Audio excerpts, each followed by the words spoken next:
think this is the long-awaited limo shot. Is this the parting shot? All right, good guys.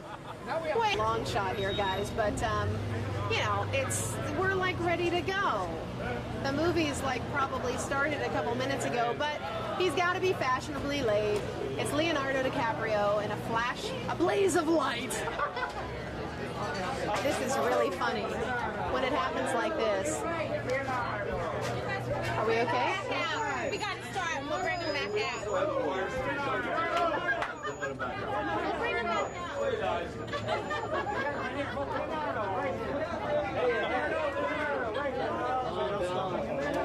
He's going to come back out. We're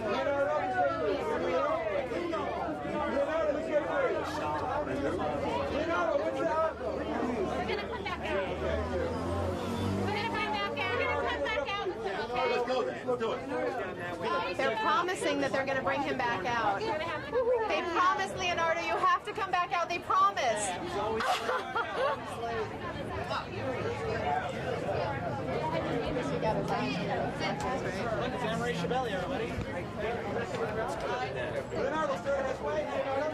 Leonardo, one more time, please. See, as a rising young star in Hollywood, this is one of the things that you have to deal with. Everyone shouting your name at the same exact time. Well, how are you? Oh, I'm so sorry. How are you feeling? I'm all right. How about you? I'm fine, thank you. I mean, now that's good. I mean, you're carrying you're the lead. Yeah. Pretty much on all the posters. I think I'd definitely say that. So, yeah, that's any sense of nervousness?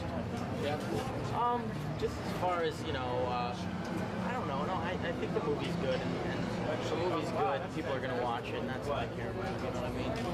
I don't know if it's going to make any money or not. I mean, I read the book ages ago, and I think myself when they were making the movie while you were in production, going, hell, I mean, it's so strong, so deep, so dark. Not only that, but it was in a diary form. You know what I mean? Jim Carroll wrote this, you know, pieces at a time, so we had to compile it all. Sorry, hit your rod. We had to like compile it all into one sort of a storyline, so we had to like change things around. But I think it definitely captures the drug aspect of the book. I think that's definitely. I think a lot of other aspects of the book are dealt with, and I think it's like I said, a good overall. This is the first time we've had to take a character that actually walks around on this planet. So, what is it like? Walks around on this planet? Yeah, Jim's actually around. Oh yeah. I mean, well, no, it's not true. Tobias Wolff actually is still alive and writing. Sure. Yeah, but I mean, for you, I mean, here's a man who's writing autobiographically, semi-autobiographically, etc. And you had to portray somebody who's actually living and in the film in certain roles.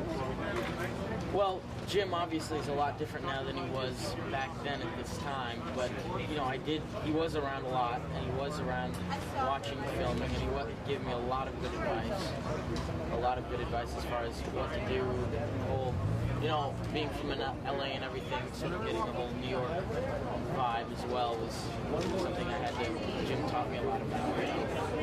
Took me a couple of poetry readings, this and that. He was a big help.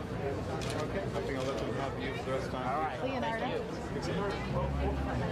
welcome. Hey, how does it feel to be kind of like the great white hope of the new generation of young actors up and coming here in Hollywood? That's a hard question. Yeah.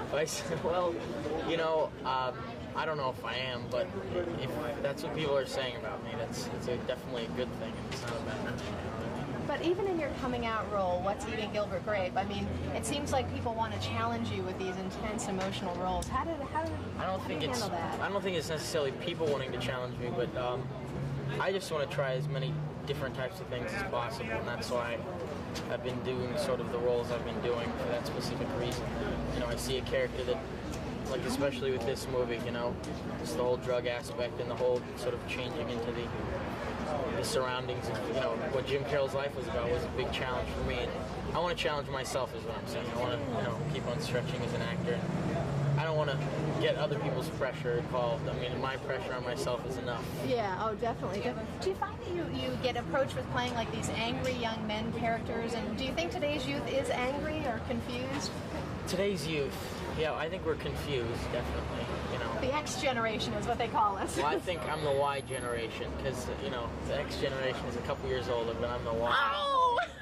That's what I'm saying. Okay, so as the Y generation, do you have an advantage over the Xers? We're even more confused than you. Oh no! Well, you're handling it well, though. Thank you you. very much, Leonardo. welcome. Good to see you. Okay. Hallo, guten Tag. Yes. What is your I'm half German. Yeah. My mom is named Emmeline. Her book is referenced. I always try, if I have a book, to refer to, I use that as sort of like my Bible. If I ever have any questions, it's usually there, especially a book like the Basketball Diaries, which is so rich in detail and so honest. That was pretty much all I needed. And also getting into the whole drug aspect was, What do you think about drugs? I think they're a bad thing, definitely.